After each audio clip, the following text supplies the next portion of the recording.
Eu devo dizer que eu me considero, desde que tenho consciência, um animal político, bem aristotelicamente falando. Não acredito que nada que o ser humano faça, por mais ausente que ele queira estar dos fatos em que ele vive, não acredito que o ser humano não atue politicamente. Consciente, inconscientemente, direta, indiretamente, somos seres políticos. E no sentido aristotélico global, no sentido de que podemos ou não ter consciência do que estamos fazendo, podendo ou não ter intencionadas razões para, num plano mais geral, estar atuando, nós somos um homem, nós somos seres que pertencemos à polis, vale dizer, à agregação dos homens entre si, para, conjugadamente, poderem encontrar um modo de sobreviverem coletivamente.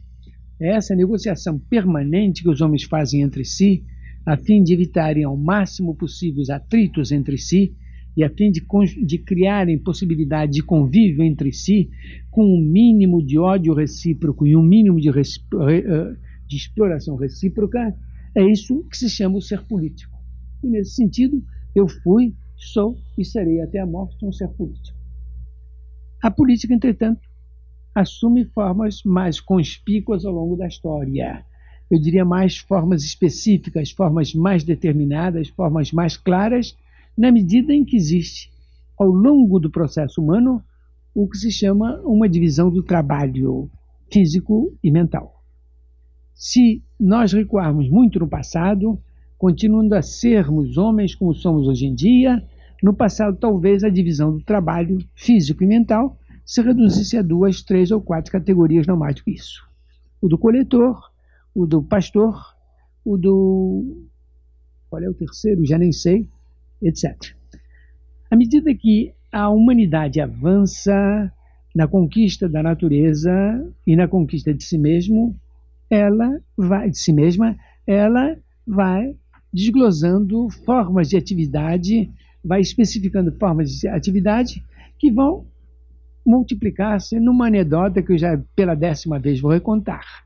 Em 1963, Dag Hammarskjöld, o então secretário-geral das Nações Unidas, investido da função de realizar a primeira Assembleia Geral das Nações Unidas para a ciência, a técnica e o comércio a serviço dos povos subdesenvolvidos, começou a receber um número tal de consultas que, num dado momento, para saber se aquelas consultas pertenciam ao temário dessa conferência, indagou as Nações Unidas, a Unesco, a Organização das Nações Unidas para a Educação, Ciência e Cultura, que espécies de temas poderiam ser capituláveis como integráveis na temática dessa primeira UNCTAD. A resposta é uma resposta até hoje muito válida.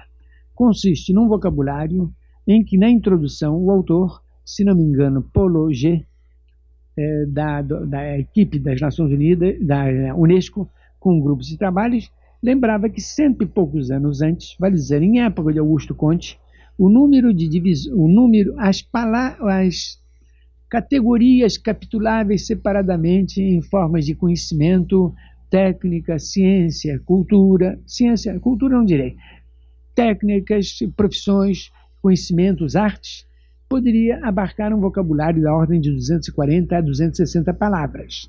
Naquela altura, vale dizer, um século e pouco depois, um século praticamente, ele anexava o vocabulário anexo que relacionava alfabeticamente 24.000 divisões de trabalho físico e mental. Num século, a explosão da divisão do trabalho físico e mental havia acarretado o aparecimento de 24 denominações diferentes. Isto continua para hoje. A palavra político está incluída nesse caso. Ela existe desde as origens e continua a existir. Mas houve realmente uma coisa. Todos nós continuamos a ter um resíduo político, quer queiramos ou não, mas alguns praticamos militantemente a política, às vezes de forma extremamente espúria, e outros não praticamos militantemente a política, mas somos seres políticos, consciente ou inconscientemente. Então é dentro desse sentido que eu devo dizer que sempre fui político e continuarei a ser até o fim da vida.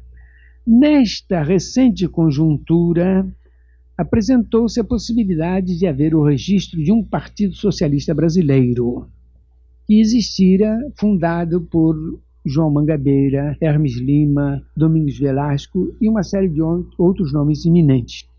Ao emergir a ideia de renascer esse partido, eu fui consultado para saber se iria aderir ou não a essa reemergência.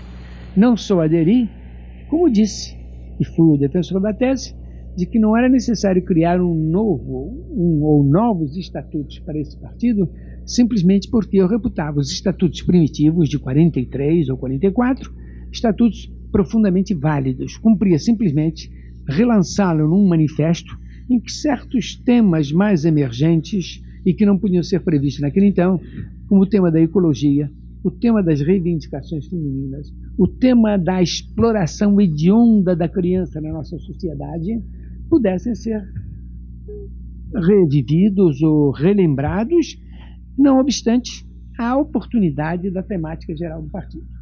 Em consequência dessa minha intervenção, alguns amigos fundadores do Partido Socialista, eu não fui, acharam que eu deveria dar o meu nome para o relançamento desse partido, coisa a que não me neguei, antes, pelo contrário, achei que seria uma coisa que honraria a minha parca e pobre e humilde biografia, porque era o momento de colocar o renascimento desse partido. Foi reputado útil que esse meu nome fosse associado a ele, e eu me lancei como presidente, pela aceitação unânime dos meus colegas, como presidente do Partido Socialista Brasileiro, e nessa base cogitamos do registro dele, que foi aceito imediatamente, sobretudo porque nesta conjuntura apareciam reivindicadores de partidos socialistas cujas credenciais não pareciam idôneas para o pensamento geral. Feito isto, presidia o Partido Socialista Brasileiro com a devoção que podia dar, mas na consciência plena de que minha não era a missão da militância política. E, em consequência disso, na última assembleia, na última convenção do partido, havida em Brasília faz alguns meses, eu convenci aos meus correligionários de que a minha missão estava cumprida e que eu deveria passar o bastão para outrem. Aceitei ficar como um membro da direção do partido, mas passei o bastão do comando, sobretudo porque, repito, a esta altura da vida, já velho e cansado, não de amargores, de esperanças, eu não acho que deva dedicar-me à política militante, porque me resta um pouco de esperança de levar a cabo um trabalho no qual eu estou, a partir de uns poucos meses, engajado e para o qual eu quero contrair o máximo de devoção, de esperança, a fim de levá-lo a cabo. Então, dentro desse sentido, eu explico por que eu, sendo como sou um militante da política, não sou, entretanto, um adepto da hipótese de vir a participar da profissão política.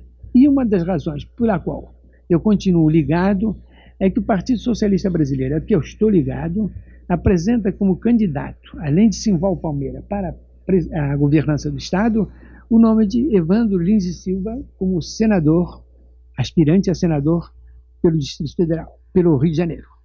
Como é um homem ao qual eu estou ligado pelas maiores devoções, pelas maiores admirações, pelo maior carinho, eu imediatamente pus o meu nome na eventualidade de ele ter algum valor como meramente, mas convictamente, suplente dele. Não na esperança de vir ocupar a vaga que ele venha a abrir, muito pelo contrário, mas na esperança de agregar